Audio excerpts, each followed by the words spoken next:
A few years ago, VinFast entered the US talking like a future Tesla rival, armed with deep pockets, aggressive timelines, and global ambitions that felt almost reckless. Today, the reality is far harsher. US sales remain in the low thousands. Dozens of retail locations and partner dealers have quietly shut their doors, and multiple customer reports describe calling VinFast's US hotline only to be met with long wait times or no response at all. On top of that, the highly publicized North Carolina factory, once pitched as a cornerstone of American production, has been pushed back to 2028. In the US, momentum stalled fast. Yet back in Vietnam, VinFast is doing the opposite, posting record deliveries and dominating its home EV market. This is not a feel-good startup story. It's a clear case of a young automaker that expanded too fast, got punished by the most unforgiving car market in the world, and found growth where the rules are very different. This is VinFast, where things actually stand right now. VinFast's rise wasn't gradual, it was explosive. In less than 5 years, the company went from producing gasoline sedans and SUVs in Vietnam to completely abandoning internal combustion and betting everything on electric vehicles. By 2022, VinFast had shut down ICE production entirely and repositioned itself as a pure EV brand almost overnight. Then came the global push, VF8 and VF9 launches, US showrooms, plans for a North Carolina factory, and a NASDAQ listing in 2023 that briefly valued VinFast at more than $80 billion, higher than Ford at the time, and ahead of automakers that have been around for over a century. On paper, it looked like a miracle. In reality, it was a company trying to compress decades of engineering maturity, quality control, dealer development, and brand trust into a few short years. Vision was never the issue. Execution was. VinFast didn't just aim high, it skipped steps. And the US market is where those missing steps were exposed fastest and most publicly. The first real warning signs appeared the moment VinFast vehicles landed in the hands of American media and early customers. Reviews of the VF8 weren't mixed, they were harsh. Major US outlets criticized ride quality that felt unsettled, steering that lacked confidence, software that felt unfinished, and driver assist systems that behaved unpredictably. Build quality inconsistencies and poor calibration kept coming up again and again, especially considering the VF8 was priced squarely in the premium compact SUV segment. In the US, that's a brutal place to get things wrong. American buyers don't reward potential, they reward polish. And VinFast's cars felt like early prototypes being sold as finished products. This wasn't internet nitpicking or enthusiast snobbery. These early reviews shaped the narrative almost instantly, and once that narrative turned negative, momentum collapsed. VinFast didn't just miss expectations, it entered the market before its products were truly ready for American scrutiny. Sales data didn't just support the criticism, it exposed the scale of the problem. In a US EV market that sells well over 1 million electric vehicles per year, VinFast's presence barely registered. Throughout 2023 and into 2024, total US registrations for VinFast hovered at roughly 1,300 to 1,500 vehicles nationwide. To put that into perspective, Tesla, Hyundai, or Ford can move more EVs than that in a single day. Even niche players like Rivian routinely outsell VinFast by multiples every quarter. Dealerships existed on paper, but reality told a different story. Showrooms saw minimal foot traffic, unsold inventory lingered for months, and VinFast was forced into aggressive damage control. Lease prices were slashed to levels that undercut mainstream competitors, incentives ballooned, and messaging quietly shifted from premium EV challenger to value lease opportunity. That kind of pivot doesn't happen unless demand has collapsed. This wasn't an EV slowdown problem. The segment itself continued growing. It was a confidence problem.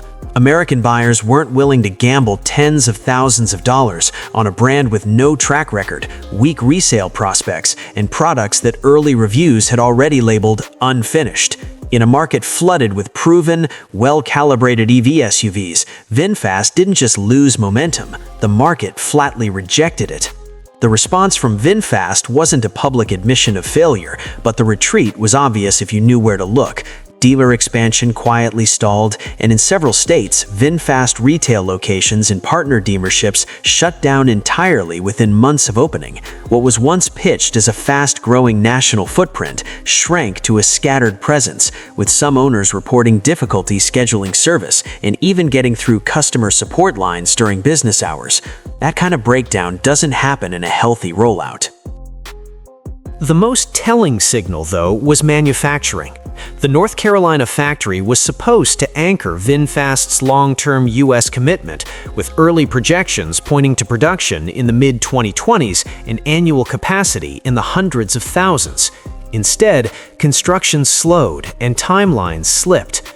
VinFast has now pushed the start of U.S. production to around 2028, effectively admitting that American demand doesn't justify near-term local manufacturing. This wasn't a pause for optimization, it was a strategic recalibration. VinFast didn't leave the US, but it stopped pushing forward.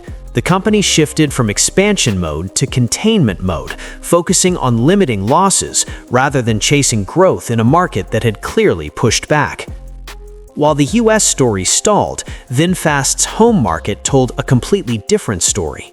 In Vietnam, the brand isn't an unknown experiment, it's a national flagship.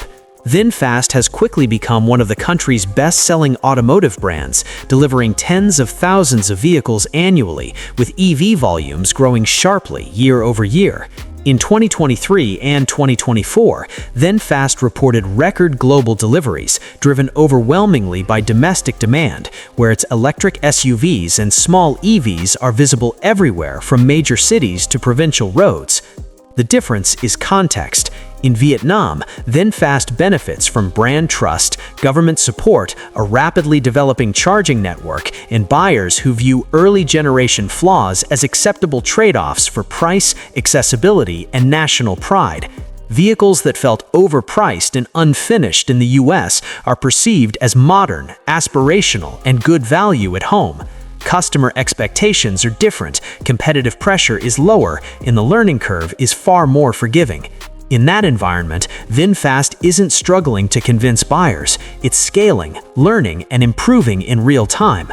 The same company that failed to gain traction in America is thriving just a few time zones away, proving that VinFast's core problem was never demand for EVs, but choosing the wrong battlefield at the wrong moment. At its core, VinFast's struggle in the US comes down to a brutal market mismatch. America is one of the most unforgiving automotive markets in the world. Buyers here expect first-generation products to feel like third-generation cars. Software needs to be stable, ride and handling need to be dialed in, safety systems need to work seamlessly, and resale value matters almost as much as the monthly payment. VinFast entered this environment assuming speed and capital could substitute for maturity. They can't. In contrast, VinFast's products landed in the US priced against established EVs from Tesla, Hyundai, Ford, and even premium German brands, companies with decades of engineering depth, massive service networks, and proven reliability records. That comparison exposed every rough edge instantly. Meanwhile, in Vietnam and other developing markets, the competitive set is completely different. Expectations are lower, buyers are more tolerant of early flaws, and brand identity carries far more weight than panel gaps or software lag. VinFast didn't fail because it lacks ambition or resources. It failed because it tried to grow faster than product maturity, brand trust, and execution could realistically support. Whether VinFast ever becomes a serious player in America now depends on patience, humility, and time, things it didn't allow itself the first time around. The real question isn't whether VinFast can build better cars, it's whether the company is willing to come back slower, smarter, and far more realistic, or quietly accept that the US was a lesson, not a destination. Thanks for watching. If this kind of straight-talk, no-nonsense analysis helps you better understand what's really happening in the car world, make sure to subscribe to Car Today Reviews. New videos drop regularly with real data, real context, and real conclusions, not hype. Hit the subscribe button, leave your thoughts in the comments, and we'll see you in the next one.